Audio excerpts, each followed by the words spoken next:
ഇടമുളയ്ക്കൽ ഗ്രാമപഞ്ചായത്തിലെ 5 വർഷത്തെ ഇടതുഭരണത്തിനെതിരെ കുറ്റപത്രം പുറത്തിറക്കി UDF.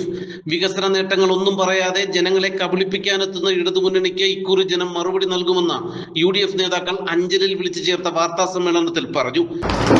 ഐക്യജനാധിപത്യ മുന്നണി ഇക്കുറി വളരെ വീറോടും വാശിയോടുമാണ് തെരഞ്ഞെടുപ്പിനെ നേരിടുന്നത്.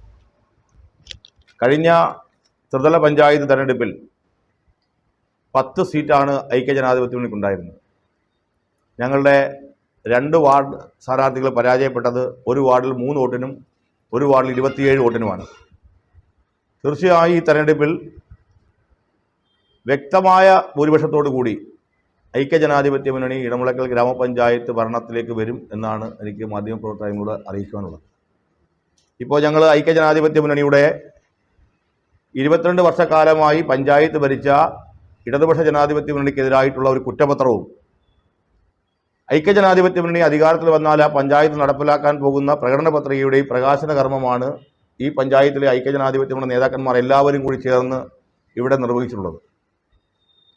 ഇടമുളയ്ക്കൽ പഞ്ചായത്തിനെ പറ്റി പറയുമ്പോൾ ഇന്നും അടിസ്ഥാനപരമായ പല വികസന പ്രവർത്തനങ്ങൾക്കും നടത്താൻ കഴിയാതെ മാറി നിൽക്കുന്നൊരു പഞ്ചായത്താണ്. ഏറ്റവും പ്രധാനപ്പെട്ട ഒന്നാണ് ഈ വഴികൾ, റോഡുകൾ എന്നുള്ളത്. സഞ്ചാരയോഗ്യമായ ബ്ലോക്ക് പഞ്ചായത്ത് മെമ്പർ, ജില്ലാ പഞ്ചായത്ത് മെമ്പർ, പഞ്ചായത്ത് ഭരണം, MLA ഇവരെല്ലാം ഉണ്ടായിട്ട് പോലും, ഇടമുളയ്ക്കൽ സംസ്ഥാന സർക്കാർ ഉണ്ടായിട്ട് പോലും ഇടമുളയ്ക്കൽ പഞ്ചായത്തിലെ ഒട്ടുമിക്ക റോഡുകളും ഗ്രാമീണ റോഡുകളും ഇന്നും സഞ്ചാരയോഗ്യമല്ലാതെ നിൽക്കുന്നു എന്നുള്ളത് അവിടെ ആളുകളുടെ ഇടയിൽ ഒരു നേർസാക്ഷ്യമായി നിൽക്കുക. അവർ നടപ്പിലാക്കിയ ഓരോ പ്രവർത്തനങ്ങളും അഴിമതിയുടെ സാക്ഷ്യപത്രങ്ങളാണ്. ആയൂർ പട്ടണത്തിൽ നിങ്ങൾ കാണാൻ കഴിയും. ആയൂരിൽ നിന്ന് തിരുവനന്തപുരത്തേക്ക് പോകുമ്പോൾ വലതുവശത്ത് ടേക്കേ ബ്രേക്ക് എന്ന് പറയുന്ന ഒരു സ്ഥാപനം ഉണ്ടാക്കിയിട്ടുണ്ട്. ലക്ഷക്കണക്കിന് രൂപ ചെലവഴിച്ചാണ് ആ സ്ഥാപനം അവിടെ സ്ഥാപിച്ചത്.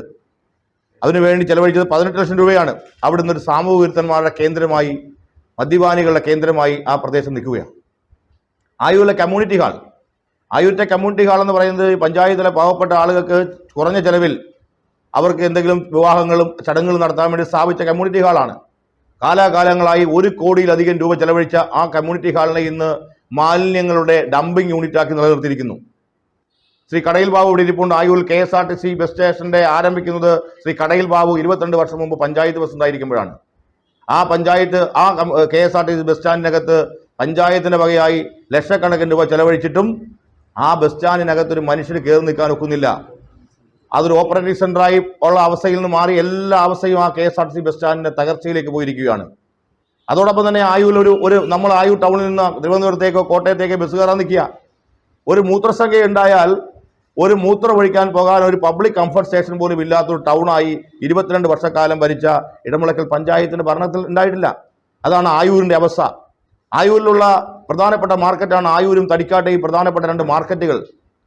ആ 2 മാർക്കറ്റുകൾ ഇന്നും ശോചനീയാവസ്ഥ നിൽക്കുക.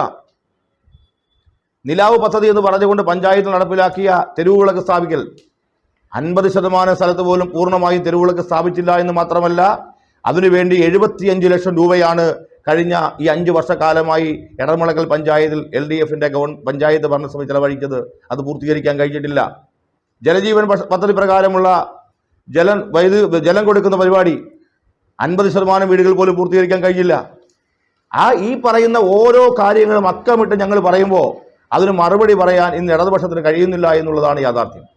UDF അധികാരത്തിലെത്തിയ നടപ്പിലാക്കുന്ന പദ്ധതികൾ വിശദീകരിച്ചുകൊണ്ടുള്ള പ്രകടന പത്രികയും UDF പുറത്തിറക്കി. ആരോഗ്യമേഖല, കാർഷിക മേഖല, സ്ത്രീ ശാക്തീകരണം, കായിക മേഖല, അടിസ്ഥാന സൗകര്യ വികസനം ഉൾപ്പെടെയുള്ളവയ്ക്ക് പ്രാധാന്യം നൽകുമെന്ന് പ്രകടന പത്രികയിൽ UDF പറയുന്നു. ഇടമുളയ്ക്കൽ പഞ്ചായത്തിലെ ഈ സബ് സെന്റർ വഴിയുള്ള മരുന്ന് വിതരണം നമ്മൾ ആരംഭിക്കും. അതാണ് ആരോഗ്യ മേഖലയുമായി ബന്ധപ്പെട്ടുള്ള ഏറ്റവും വലിയ കാര്യം.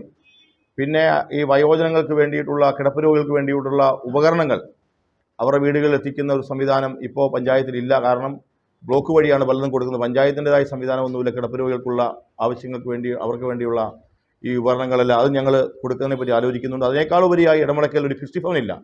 2 വില്ലേജ് ഉണ്ടെങ്കിലും അറക്കൽ മാത്രമാണ് കൃഷിഭവനുള്ളത്. ഇടമുളയ്ക്കൽ വില്ലേജിൽ കൃഷിഭവനില്ല. ഇടമുളയ്ക്കൽ ഒരു കൃഷിഭവന് വേണ്ടി ഗവൺമെൻറ്റിൽ സമ്മർദ്ദം ചെലുത്തി അത് കൊണ്ടുപോകാനുള്ള കാര്യങ്ങൾ ആലോചിക്കും. കുരങ്ങ് ശല്യവും പന്നിയുടെ ശല്യവും ഏറ്റവും കൂടുതൽ രൂക്ഷമായ ഒരു പ്രദേശമാണ് ഞങ്ങളുടെ പഞ്ചായത്ത്. അതിന് തടയിടാൻ വേണ്ടിയുള്ള എന്തൊക്കെ കാര്യങ്ങൾ പഞ്ചായത്തിന് സാധാരണക്കാർ ചെയ്തു കൊടുക്കാൻ കഴിയുമോ അത്തരം കാര്യങ്ങളെല്ലാം ചെയ്യും. അതോടൊപ്പം തന്നെ കുടുംബശ്രീ പുരുഷ സ്വകാര്യ സംഘം കേന്ദ്രീകരിച്ച് നമുക്കറിയാം കുടുംബശ്രീ യൂണിറ്റുകൾ ഇപ്പോൾ ചെയ്യുന്നത് ബാങ്കുകളിൽ ലോൺ എടുത്ത് അവർ കുറേ കാര്യങ്ങൾ ചെയ്യുന്നപ്പുറത്തേക്ക് ശാശ്വതമായ ഒരു വരുമാനത്തിലേക്കോ അല്ലെങ്കിൽ ഒരു തൊഴിൽ സംരംഭങ്ങൾ ഒരുക്കുന്നതിലേക്കോ ഇടമലക്കൽ പഞ്ചായത്ത് കഴിഞ്ഞിട്ടില്ല. അവർക്ക് നമ്മൾ അർഹമായ രീതിയിൽ വേണ്ട സ്റ്റാർട്ടപ്പ് സംരംഭങ്ങളെ പോലെയുള്ള കാര്യങ്ങൾ നടപ്പിലാക്കി സ്വയം തൊഴിൽ സംരംഭങ്ങൾ കണ്ടെത്തി കൂടുതൽ തൊഴിലവസരം ഉണ്ടാക്കാനുള്ള ശ്രമം നമ്മൾ കുടുംബശ്രീക്കാർക്ക് ഉണ്ടാക്കും, അതിനൊരു തർക്കവുമില്ല. അതോടൊപ്പം തന്നെയാണ് നമ്മുടെ പഞ്ചായത്ത് ഒരു പൊതു കളിസ്ഥലം, സംസ്ഥാന സർക്കാരിൻ്റെ ഏറ്റവും വലിയ പദ്ധതിയാണ് ഒരു പഞ്ചായത്തിന് പൊതു കളിസ്ഥലം എന്നുള്ളത്. ഇടമലക്കൽ പഞ്ചായത്തിൽ 23 വാർഡുണ്ട്, ഒരു പൊതു കളിസ്ഥലം ഇതുവരെ ഇല്ല. ചെറുപ്പക്കാരെ എല്ലാവരുടെയും ആവശ്യമാണ് അവർക്ക് വേണ്ടി ഒരു പൊതു കളിസ്ഥലവും ടർഫ് ഉൾപ്പെടെയുള്ള സംവിധാനം ഒരുക്കി നമുക്ക് ചെറുപ്പക്കാർക്ക് കൂടുതൽ അവസരം ഉണ്ടാക്കും. അതിനെപ്പറ്റി ഞങ്ങൾക്ക് വ്യക്തമായ പ്ലാനുകളുണ്ട്. ഗ്രാമീണ റോഡുകൾ പ്രാഥമിക പരിഗണന കൊടുത്തുകൊണ്ട് അത് ഏറ്റവും ഭംഗിയായി പൂർത്തീകരിക്കാൻ കഴിയും. അങ്ങനെ അടിസ്ഥാനപരമായി പഞ്ചായത്തിന് വേണ്ട എല്ലാ കാര്യങ്ങൾക്കും ലക്ഷ്യമിട്ടുകൊണ്ടുള്ള പ്രകടന പത്രിക കൂടി ഞങ്ങൾ ഇതിനകത്ത് വെച്ചിട്ടുണ്ട്.